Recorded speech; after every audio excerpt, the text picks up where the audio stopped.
KTN News. Get the whole story.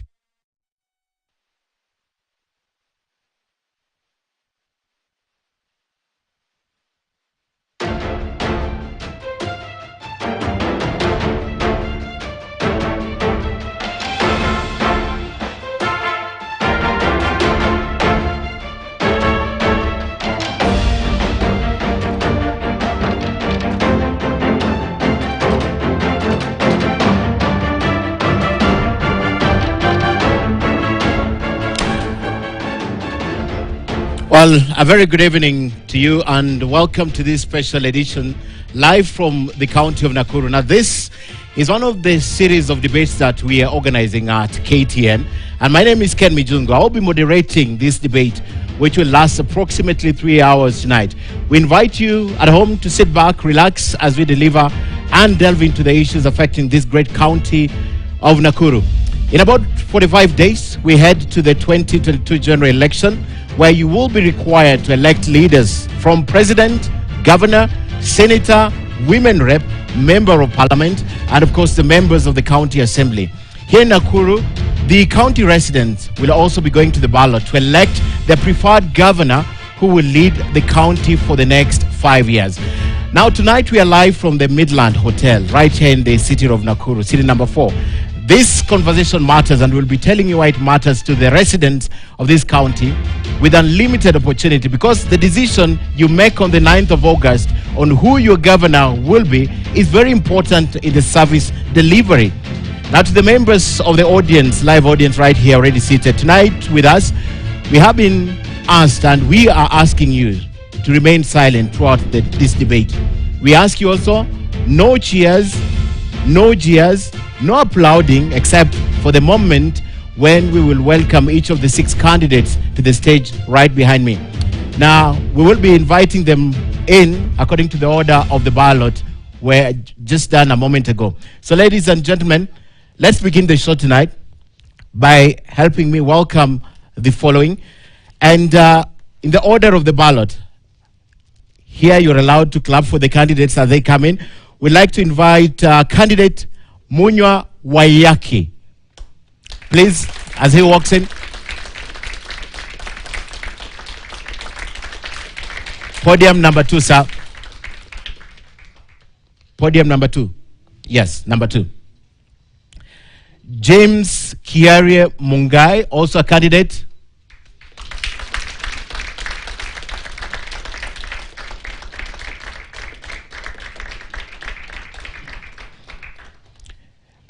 Number 3, sir. Next candidate is Dr. Stanley Chege Karanja.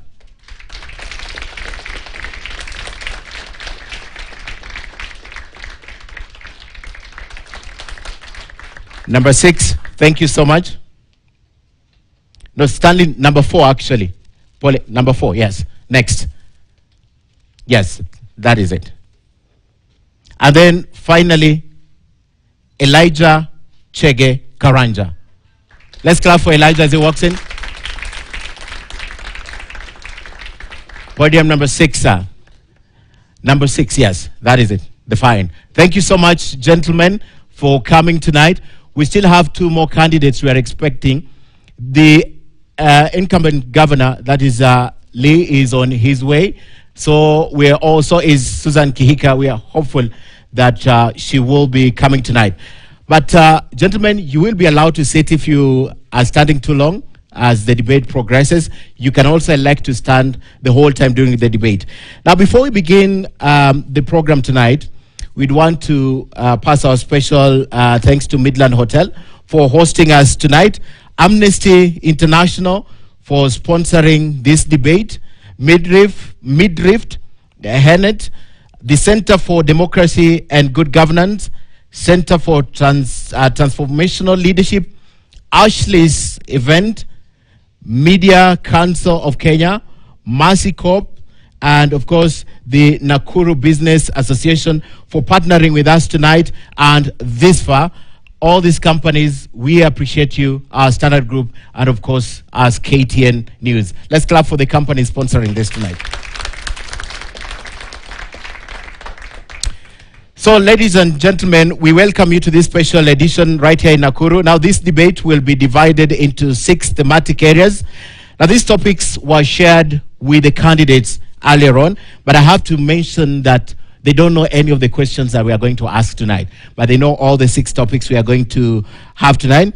And as we begin the show, every candidate will have about 90 seconds, that is 3 minutes, for the opening and closing remarks.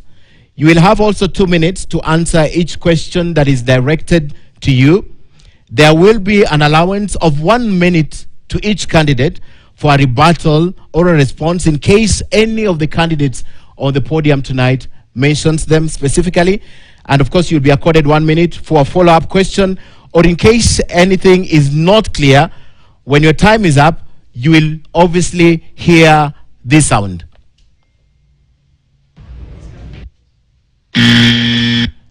Right, so that sound will indicate that your time is up. 90 minutes opening statement, and of course 2 minutes to answer the question, and an additional 1 minute for rebuttal or response, or an additional minute for response. We'll also be taking questions from the members of the audience present. My colleague right here, Ibrahim Karanja, will be taking the questions from the members of the audience. Ibrahim? Yes, Ken, we shall be taking the questions from the members of the audience here. Any question that you have for all of the 6 candidates who will be on the podium will be taken. What we shall do is that we shall go by the ground rules set by Ken. Remember, no cheering, no jeering, only ask a question. That shall happen. It shall happen in order, in that by the time Ken comes to us, we shall only be raising our hand and the mic will come to you. Thank you, Ibrahim Karanja. And later on, my colleague also on the other side, Suleiman Yeri, will be taking questions from the social media. Is he here? Yes, of course, Yeri is also here. He'll be taking questions from the social media and, of course, from the floor from time to time. Thank you, Suleiman. And remember, this debate tonight is also being broadcasted live on KTN News, all the Nakuru County TV and radio stations, as well as being streamed in all our social media pages. That's on Twitter, on Facebook, and we are live on YouTube. And of course, you can also check our IG page. This will be live. So let's get straight now to the opening remarks for the candidates tonight who have arrived as we wait for the others. And I'll begin in the order of polling. Munywa Wayaki, your opening remarks, you have 3 minutes beginning now. Thank you. I thank KTN for hosting us today as the sponsors. I'm Munywa Nicholas Wayaki. My background is surveying, master's in policy and administration, and currently pursuing my PhD in public administration in the University of Nakuru. I'm a resident voter of Nakuru, born and brought up in Nakuru, a person who used to see Nakuru great, and a person who grew seeing Nakuru deteriorate in its greatness, and hence the need to vie for this seat so that we can restore the glory that has been lost of our county. I hope I'm audible enough. Yes, you are. Yes, you are. Thank you.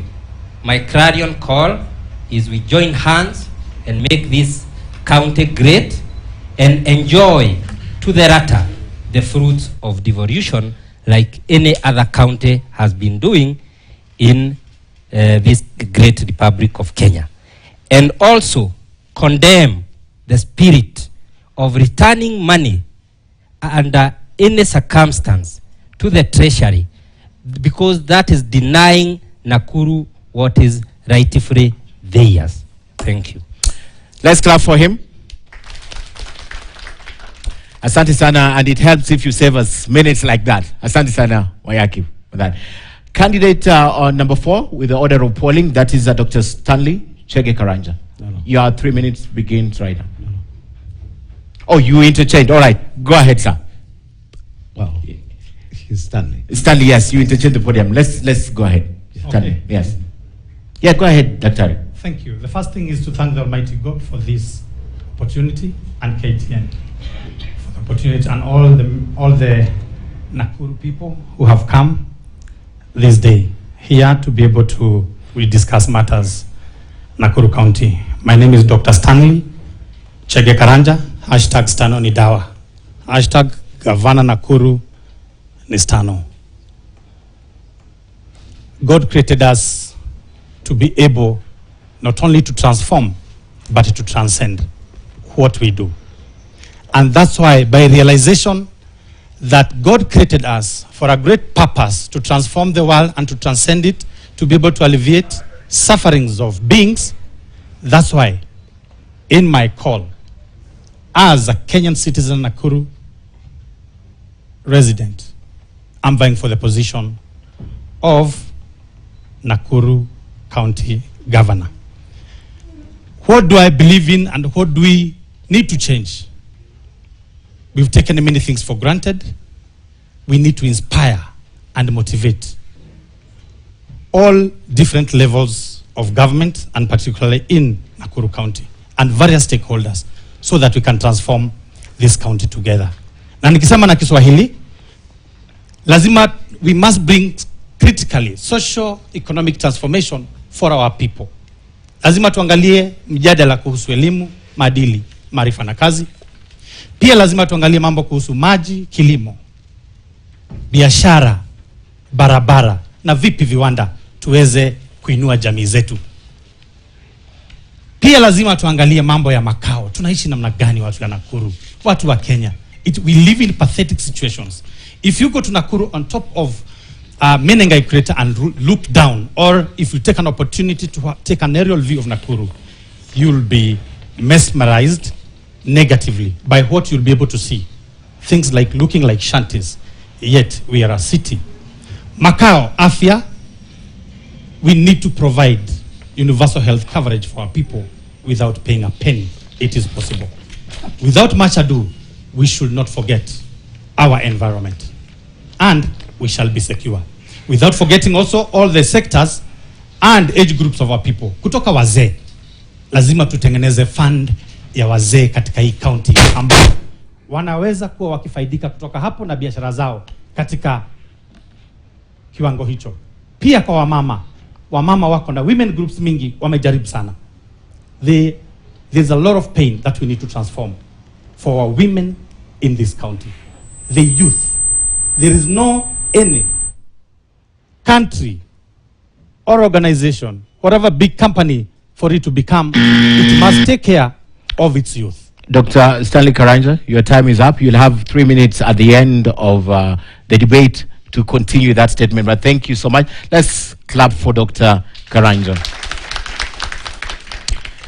And sorry, we changed with Elijah, but you go, sir. Your 3 minutes begin right now. Thank you. Yeah, thank you very much, KTN. Thank you very, very much, Midland. Thank you very much, the audience. My name's James Kiari Mungai. I am the first senator of this county. I'm delighted that I was involved in the foundation laying of this great county. I did my education from primary school in my locality, that is Dabibi, that is south of Lake Naivasha. I also did certificates in accounts, and I've also done sales and marketing. A diploma in sales and marketing. I've also done a diploma in business management and a degree on the same from the Swedish Management Academy. I am delighted that I stand in front of Nakuru again. 2013 was the beginning of the devolved system of government. That is when I begged and really kneeled for votes from Nakuru residents, and they had my call and gave me the senatorial position. When I went to Nairobi, I worked hard to a point where the funds that I solicited have been returned to Nairobi by the two governors, that have been elected by Nakuru people. I feel that, well, time has now come for us to be able to make a decision. I would say when I was in Nairobi as a senator, I was really not able to interact so much by the common mwananchi. But from 2017 to date, I have been at the grassroots, ensuring that I understand the challenges that the common mwananchi is going through. And through that, I would say this: I have seen roads that are done badly. I have seen children being chased away from school because of lack of fees and bursaries. I have seen ambulances doing work that they're not supposed to be doing. I have seen the challenges that were there in 2013 continue. James Gary, your time is up, and of course you will have another opportunity at the end of the show, at the end of this debate, to complete your remarks. But thank you so much, and because it was an opening statement, I'd like your voting block again to applaud you, ladies and gentlemen. Next, before we continue, I have just noticed two things. Ladies and gentlemen in the audience, we know that we didn't ask you to switch off your phones, but we're now asking you to either put them on vibration or remove the tone so that we don't have an interference. But even as we wait for Elijah to make his opening statement, we have just learned that Governor Lee has just come in, so we'd want to welcome Governor Lee.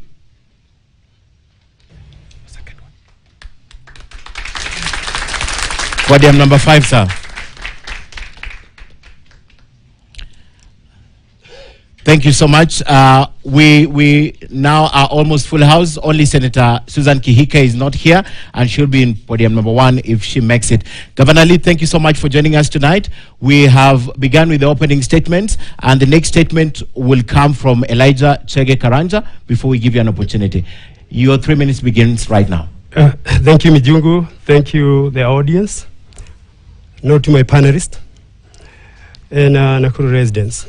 I cannot make any statement referring what I intend to do in Nakuru right now without, first of all, consoling the people who have lost their loved ones in this county, and their names cannot be forgotten. And I will use this opportunity to mention them. Susan Ombui, a mother of 3. I am a father. I can just imagine how she felt. And only God can console the family. There is Diana Opicho, 23-year-old young female. As a father of a daughter, I know the pain of the family and the father. As she called her last breath, she wanted her father to rescue her. With that, I can only tell her family, God be with you. Grace Waboy, a young female of 21 years, vibrant, just through college. Again, I can only say, God be with them. And I'll tell them, when I lost my father 6 years ago, he encouraged me, and I have a phrase of a Kikuyu song that really brings me, and I'll tell them to think about it and feel deep in their souls, because even when the men have disowned them, when the leadership was not there to rescue them, God was there for them. And I was saying Kikuyu, but I'll translate rare. Someone say, Tito hoita otura du garai dagai Tito otura du getana yuro. Only that can encourage them to continue. And I know it's an issue of security. I know those are not the people we have lost. But I feel deep. Jungu, that will be my opening statement. I consult with those families. Thank you. Thank you, Elijah.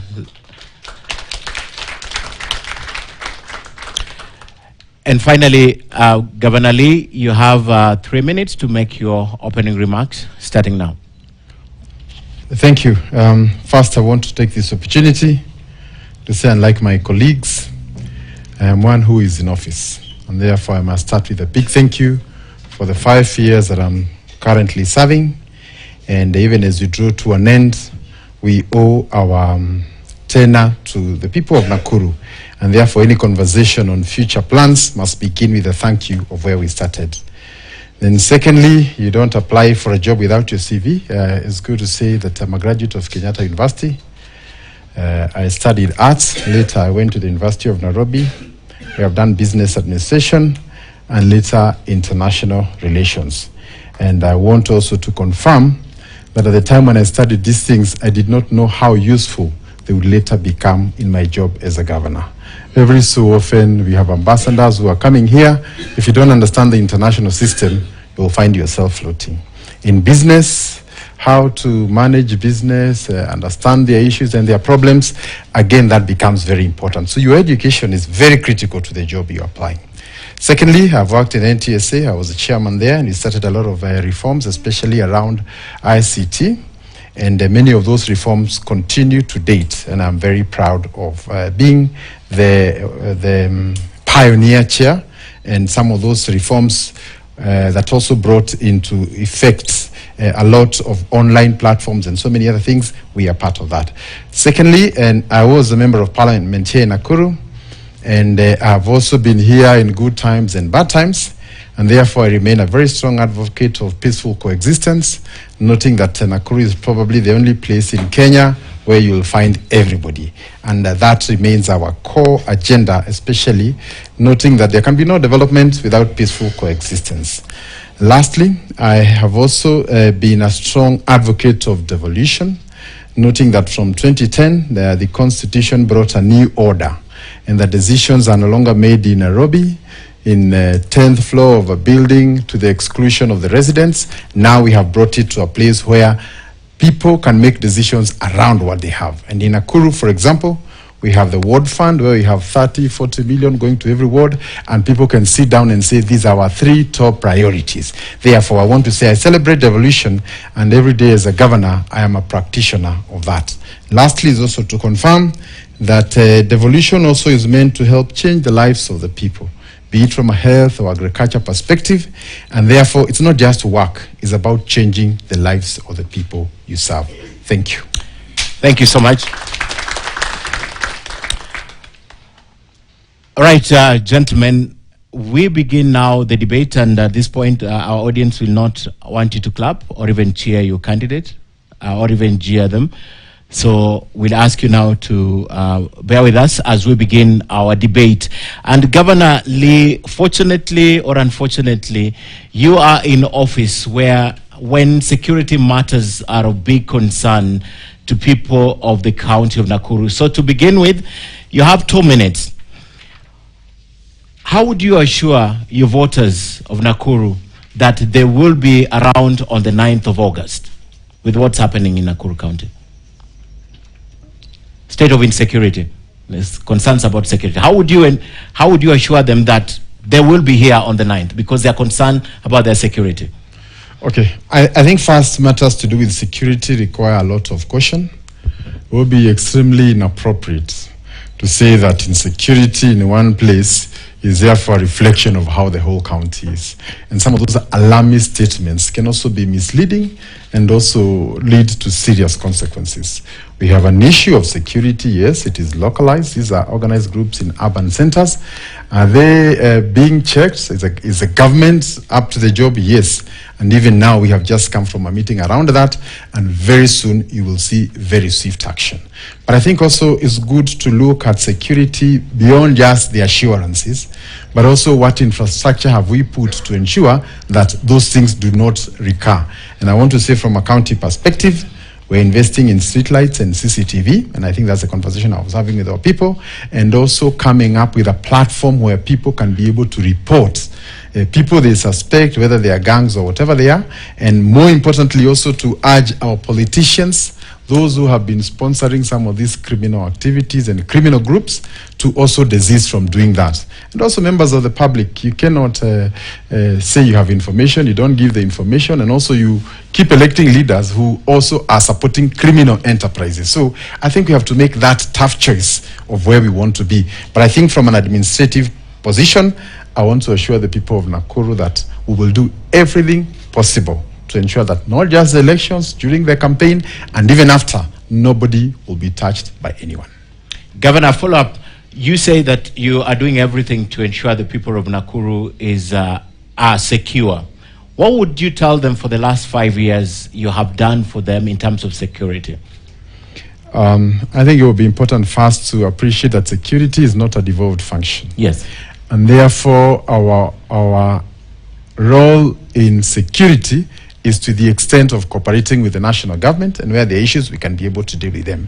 And just for your information, areas that have been hotspots in the past, including areas that border between Ase and Narok, the county government of Nakuru has been in the forefront. We have even sponsored meetings in Naivasha, brought communities together, and we've been able to resolve most of those issues. Whether it is humanitarian support when crises have hit a particular community, we've always been there. But more importantly, is investing in conflict resolution. How can we ensure that these conflicts do not get to that stage where now they erupt and become security issues? Okay. And we have also trained people to ensure that we have what you call ADR, alternative dispute resolutions, because a lot of these conflicts begin as small conflicts, they are not resolved, they become big, and now they explode. So I think the bigger issue is the prevention part of the game. The prevention that you're doing. I'll go to the former senator, because this is important, and as much as your role is in the county, is also in the national government, and you check the governor. This is a concern. I'm just looking at your ideas as a governor. Your work will be to cooperate with the national government to ensure that there's security, and you'll take ideas and the grievances of people of Nakuru there if you become the governor. What is at the top of your mind when you think about representing the issues of security to the national government if you're elected? Thank you so much for that question. First and foremost, let me say this. Nakuru is known for what we are discussing here. And one of the major priority items that are supposed to be tackled by the office of the governor in conjunction with the national government is issues that erupt and what makes them erupt. I would say this, that from the time that there were issues touching on tribal challenges, the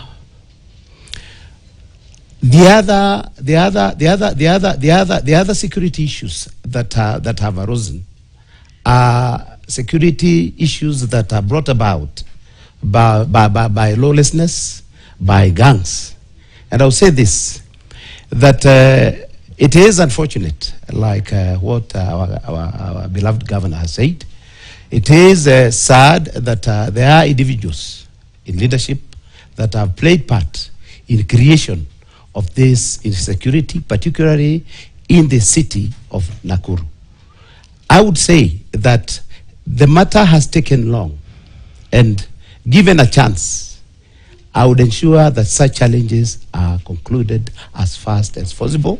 I will ensure that if there's laxity from members of the national government that are supposed to address issues that bring about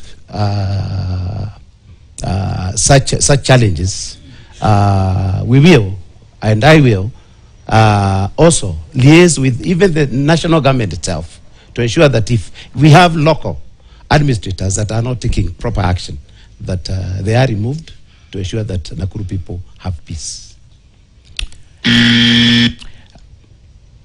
Munywa Wayaki, there are different facets of insecurity, but I like to pick only two that right now we see pockets of them in the county of Nakuru. The criminal gangs, and we know, we have reported what's happening here. And of course, the ethnic differences. The governor began by painting a picture. This is a cosmopolitan county. What's your idea? Forget about even using the national government, that you can implement to the people of Nakuru, especially the two criminal gangs and ethnic differences. Thank you. I would look at insecurity with a different lens. Insecurity is brought by denying people opportunities. So when we talk of arresting gangs, it is more reactive than proactive. How do we look at insecurity from a proactive angle? We give people opportunities, we give people access to resources, and they will have less time to engage in crime. So, as a governor, I will ensure that people access their rightful resources. I will ensure those people who are being involved in those criminal gangs are given better avenues to source their energies too. That is in regard to gangsters and those simple insecurities. Because even in our family setup, if you deny your kid a chance to go to school, and that kid is growing up and building energies, definitely that energy must be diverted into something that is negative. And that is where our county is. More of these is just secondary of what we have denied as primary.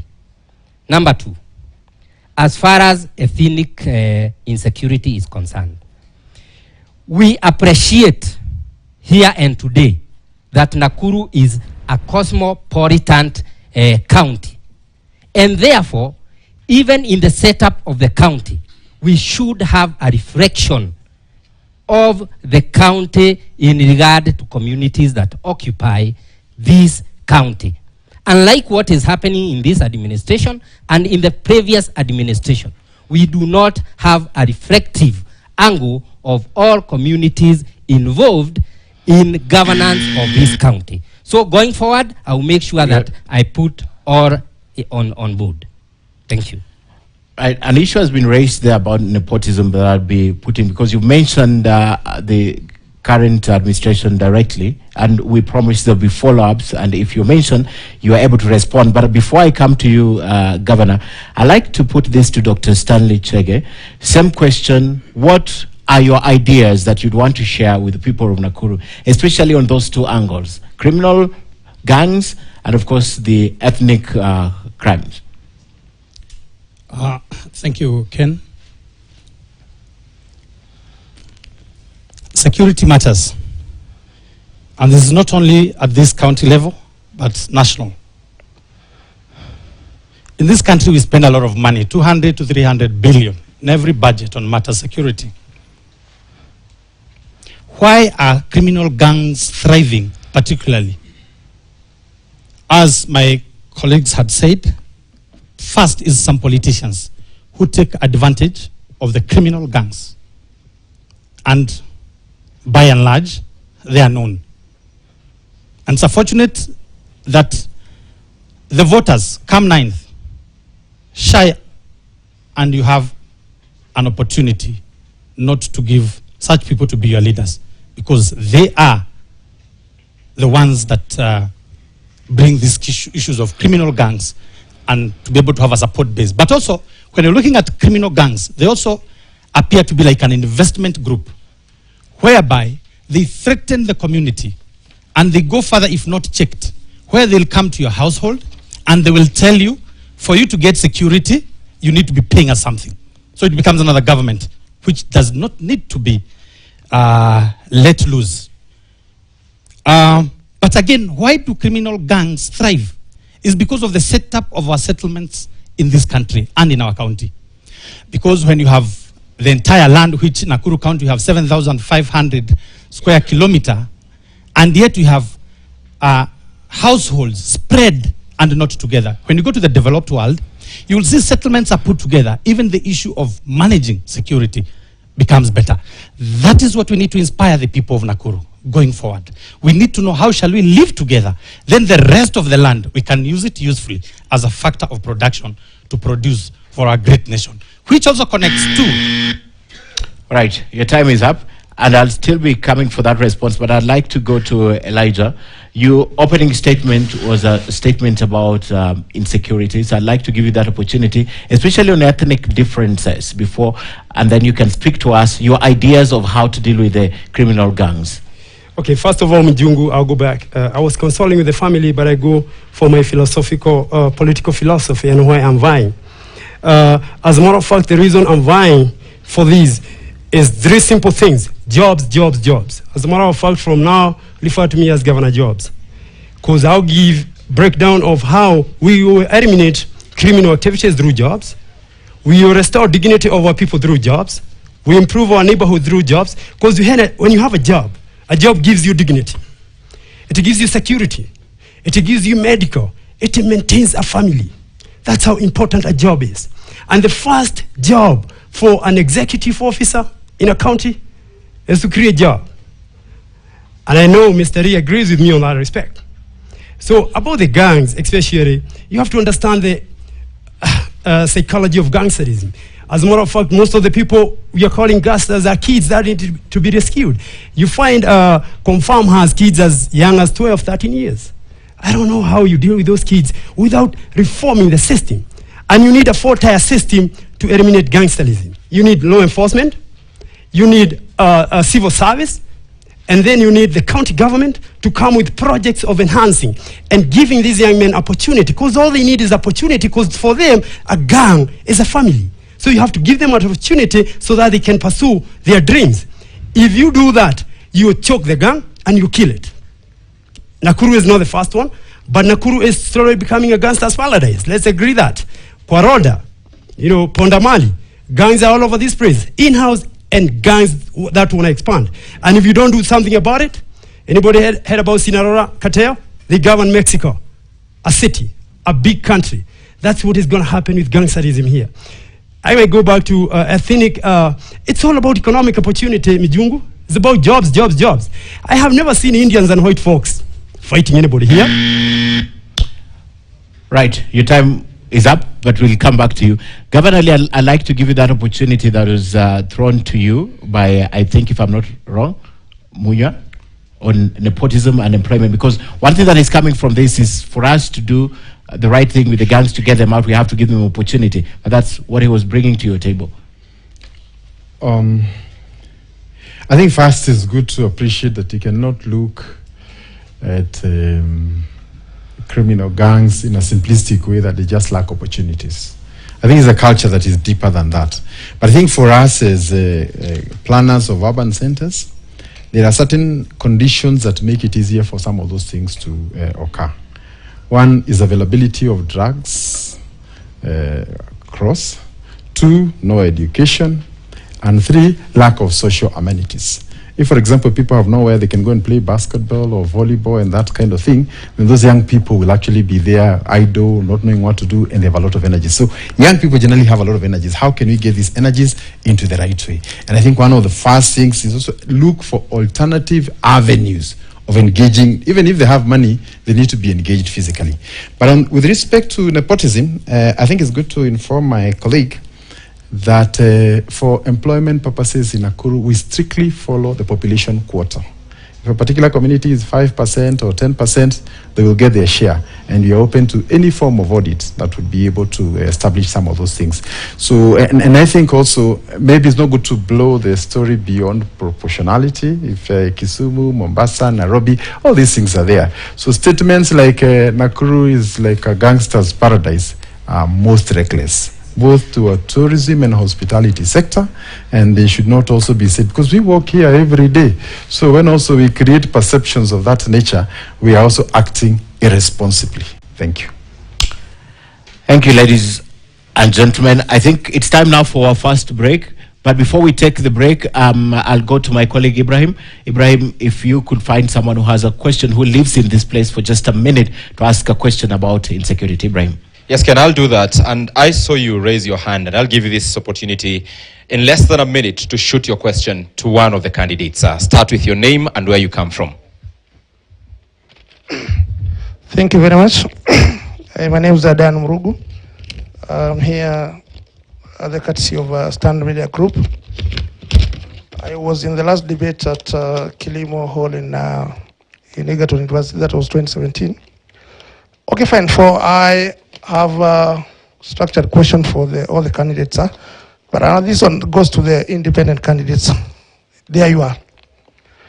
In relation to post-election violence of 2007 to 28, and the current situation at the moment, I would wish that you take me through this journey, because what your responses to the question which was put to you by the moderator were not very convincing. I think from 2007, when the governor was the MP around this place here, we had an increase of population, and that way led to this kind of the security menace we're having at the current moment. So I'm interested to know from Mr. Munywa, my former senator, Dr. Karanja, and Erija. You take me through the journey from 2007. We had acted an increase of population, people coming from other areas. These actually, I've lived here for the last 50 years, I know. These is actually the major cause of this kind of a problem you're having. Thank you very much. Well, thank you. I'm sure the independent candidates have heard that question, Ken. And immediately we come from this particular break, they will be having an answer to that.